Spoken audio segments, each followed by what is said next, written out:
falar sobre o reality que tá prometendo trazer novas idols estrangeiras pro K-pop.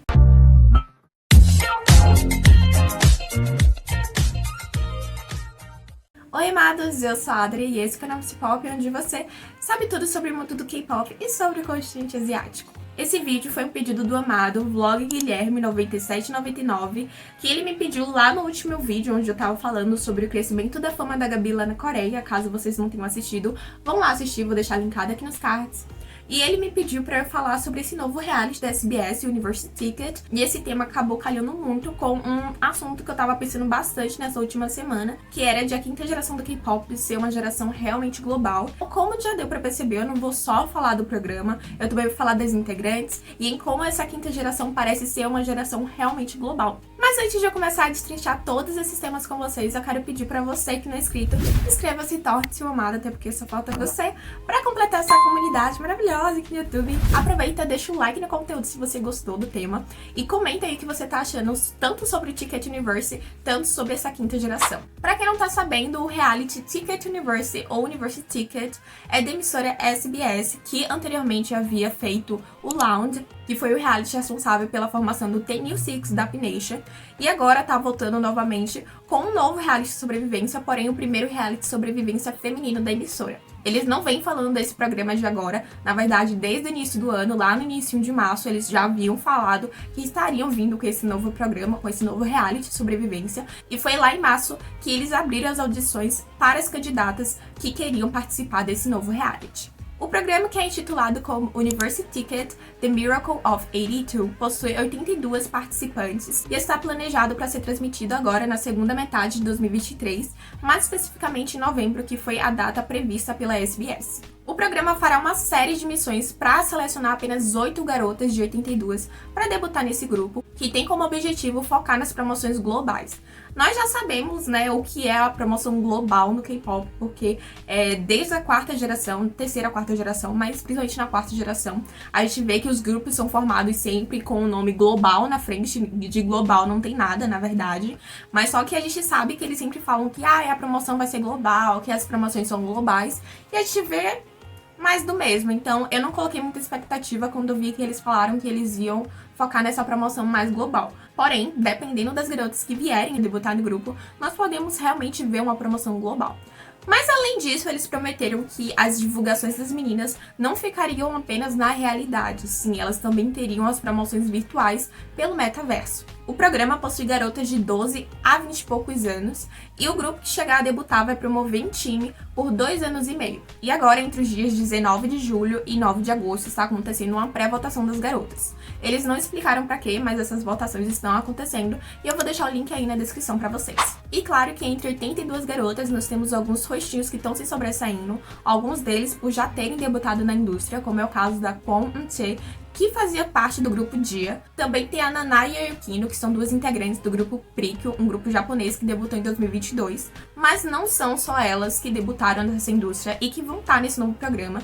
Nós vamos ter também integrantes do Buster, né, a Jiun, e também a integrante Jin Hyun-jun, do Signature. Outras garotas que já têm seu rostinho conhecido pelo público por já ter participado de um reality anteriormente, que foi o reality que formou o Kepler, o Girls Planet 999, é a Lee Swon e a Choi Hye-rin. Mas para o público estrangeiro, apenas 2 garotas estão se sobressaindo, 2 garotas que têm raízes ocidentais. Uma é a Jéssica e a outra é a Mila. A Jéssica é uma italiana de 15 anos e a Mila, ela é uma mestiça, metade japonesa e metade francesa, de 13 anos. Porém, de estrangeiras no programa não tem só elas. Nós temos a Laura, que é metade coreana, metade australiana. Temos também a Pia, que é uma australiana japonesa. Temos também participantes com nacionalidades nada comuns no K-pop, como é o caso da N, que é da Mongólia, e de 2 participantes das Filipinas, a Aya Natsumi e a Elísia. Além de uma participante de Myanmar, que é a Riel, e uma participante da Malásia, a Alissa. Mas claro que não tem só essas garotas estrangeiras no programa,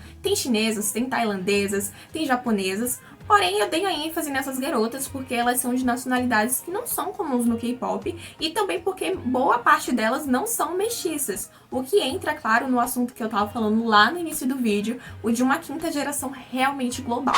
Recentemente, a Black Swan teve um pequeno documentário feito pela BBC Korea, onde elas falavam, né, sobre como ser um grupo de K-pop sem integrantes coreanas. E lá no finalzinho desse conteúdo, a Gabi fala que ela acreditava que a quinta geração do K-pop poderia ser sim global, mas só que isso só poderia ser notado daqui a alguns anos. Depois que eu vi a Gabi falando isso, gente, só aconteceu um estralo na minha mente, que me fez realmente só ficar pensando nisso e ao mesmo tempo falar, realmente isso pode acontecer. Até porque se a gente for ver, a EXIN é um grupo da quinta geração e que debutou com uma indiana e uma russa. Eu sei que tem algumas emissoras que tentam colocar as meninas como a quarta geração, né, como se elas tivessem debutado na quarta geração, mas elas são claramente da quinta geração e elas debutaram com esse quesito realmente global no nome. No final da quarta geração nós tivemos o debut do Lato Luiz, que debutou com a Shanti, uma idol metade argentina, metade filipina, o que mostrou algo que a gente nunca tinha visto, né? Não era comum na época ver uma idol filipina no K-pop, nem uma idol argentina, e a Shanti, ela foi um combo disso que acabou surpreendendo muitas pessoas. E agora, nesse reality, nós temos 6 garotas de nacionalidades nada comuns no K-pop, umas mestiças, outras não, e que possuem a possibilidade de debutar nesse grupo, que claramente vai chamar uma certa atenção, até porque os grupos de programas de sobrevivência são sempre famosos na Coreia, tanto na Coreia quanto no exterior, né? Por eles serem de um programa de sobrevivência, eles acabam repercutindo mais do que os grupos normais e chamam realmente essa atenção.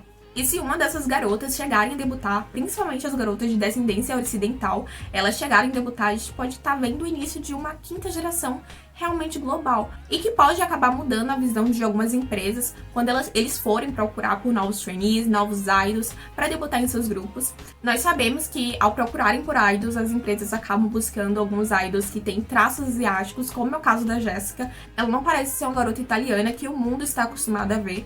Porém, isso já seria um K-pop globalizado, né, que de pouquinho em pouquinho os estrangeiros estão começando a tomar seu lugar nessa indústria. Se realmente essas garotas tiverem a chance de debutar nesse grupo, ou então a possibilidade de quando saírem do programa, entrarem numa empresa e chegar a debutar, vai ser cada vez mais comum vermos idols estrangeiros de nacionalidades que não estávamos acostumados a ver nas gerações passadas do K-pop, e isso aumentaria nossas chances de ver um idol brasileiro, de ver um idol da América Latina, e isso seria incrível. Realmente o K-pop toma uma dimensão que nem eles podem acabar freando a influência do exterior nessa indústria. E eu acho que as empresas têm que começar a aprender a lidar com isso, né? Nós sabemos que eles vão continuar com esses critérios de procurar pessoas que têm feições asiáticas ou que têm um padrão de beleza parecido com isso. E eu não vejo problema com isso, tá? Mas só que eles também têm que dar oportunidade para as pessoas que estão aqui no Ocidente, porque tem várias pessoas que têm descendência asiática, que poderia debutar no K-pop, ou então pessoas que nem têm descendência asiática, porém têm feições que assemelham, né? Ou tem um padrão de beleza que assemelha com o padrão de beleza de lá. E lembrando que anteriormente a América Latina ela sofreu uma grande migração do leste asiático para cá, então a gente consegue ver na América Latina várias garotas que têm pele escura e traços asiáticos que eu amaria que debutasse no K-pop. Não estaria, claro, me representando inteiramente, mas já seria metade de mim por lá. E que é um tipo de beleza que eu acho que tá faltando no K-pop, essa mistura mesmo. E que eu amaria que eles realmente se permitissem vir para cá e procurar, sabe? Mas ainda na Ásia nós temos várias garotas talentosas e que o K-pop não se arrisca para procurar, como é o caso da Índia, né? Nós sabemos que a Índia tem um padrão um pouco parecido com o leste asiático, só muda o tom de pele, e nos proporcionou duas beldades, né? Duas idols muito bonitas, que são a Shria e a Arya, que tem um padrão de beleza minimamente parecido com o que o pessoal do leste asiático gosta. Tanto que a Arya ela se tornou viral na China em seu debut, por ela ter uma beleza que é exatamente o padrão de beleza chinês, porém só mudava o tom de pele dela. Ela não tinha um tom de pele pálido, né, como eles gostam.